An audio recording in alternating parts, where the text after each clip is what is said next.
new US men's pro cycling team is coming. It's being launched by former US pro George Hincapie. If you don't know him, he was Lance Armstrong's domestique. His team will be called Modded Adventure, and they'll be riding factor bikes.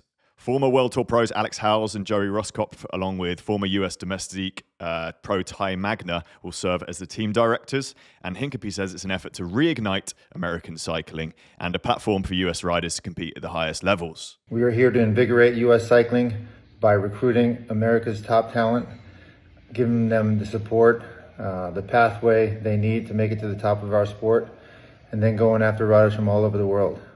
He hopes the team will be racing in the Tour de France in 5 years or less. Great goal. They officially launch in 2026 and will be seeking UCI Pro Team status for the first season.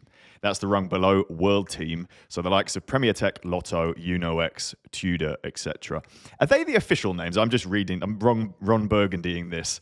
Are those? I thought it was. I'm out of the loop. I thought it was Pro Conti World Tour. I suppose these are the official names from the UCI based on Emily's excellent research. I hate when you challenge me because then it makes me second guess myself. I believe, according to, I got that off Pro Cycling Stats, they know their stuff. It's probably correct, and I'm just using old terminology. Yeah, for sure. I think that's what it is. It probably was, because I thought it was World Tour as well, but when you go on there, it says UCI World Team and UCI Pro Team. So I believe that's at least now the up to date official rhetoric. But no, interesting news. Be great for the USA because there's so many cyclists out here, and people want to watch it. I know that for sure, and they want to see it on their home roads. So there would definitely be a lot of interest. I'm not sure.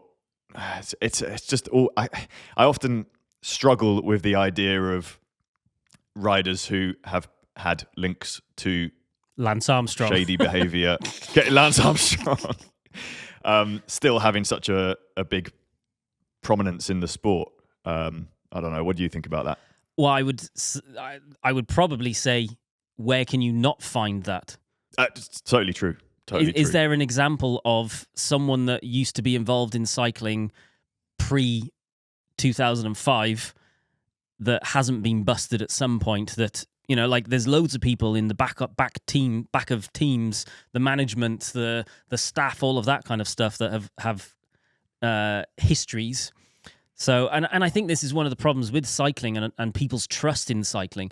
The problem with this team is they have very good intentions, and I hope it does well for cycling in general. But they're going to be battling the shadow from day one, aren't they? Well, but that's the same with EF. Vortas runs EF, similar situation, I suppose, and people still get behind EF, and it's fine. And most people don't know, I guess. Yeah, I mean, we've talked before. UAE, there's things, you know, you're right. There's a difference, I guess, between, because if you even look at like commentary and stuff like that, you've got, I don't know, David Miller, who's on ITV, where I think you are hard pressed to, if you want someone to come in who has raced in that race, retired, and can now dedicate themselves to either the commentary or the back end staff.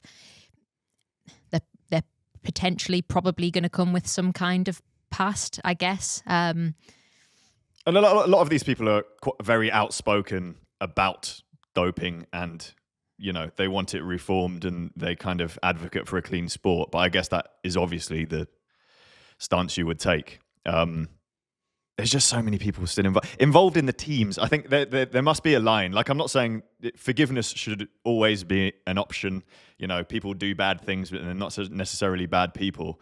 And they're going to want to get jobs, and they love cycling. So somewhere in the cycling industry, there's going to be a place for them, and that's great. But sometimes when they're literally at the front of teams, that's where the issue comes in. But I think only from a PR perspective, really, because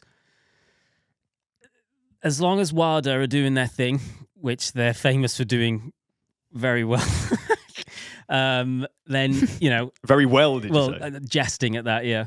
Okay. But, like, at the end of the day, there's WADA out there doing all of their testing, and just because someone has doped in the past doesn't mean that they're going to dope now. And I would imagine that a lot of people that did dope in the past would just kind of they weren't necessarily driving it, but were kind of like, oh, well, this is just what I have to do. This feels a bit wrong, but I want to be a professional cyclist. So I definitely think there is space to allow people that have been caught in the past.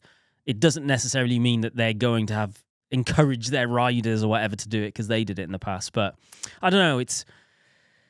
It's just in cycling, everything is about doping. In all other sports, as we've discussed before, there is as many, if not more, people getting caught for doping, but no one cares. It's just, I don't know. Where do you draw the line between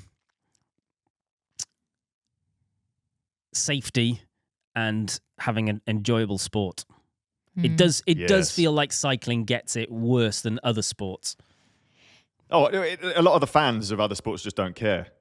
If you look at American football, there was some bonkers stat that I read when I was having an argument with someone about how clean it is, and I looked it up, and it's like 80% of the athletes had served a ban or something crazy. So it just kind of happens, and then it's not even news. You're both doping sympathizers. That's what I'm hearing.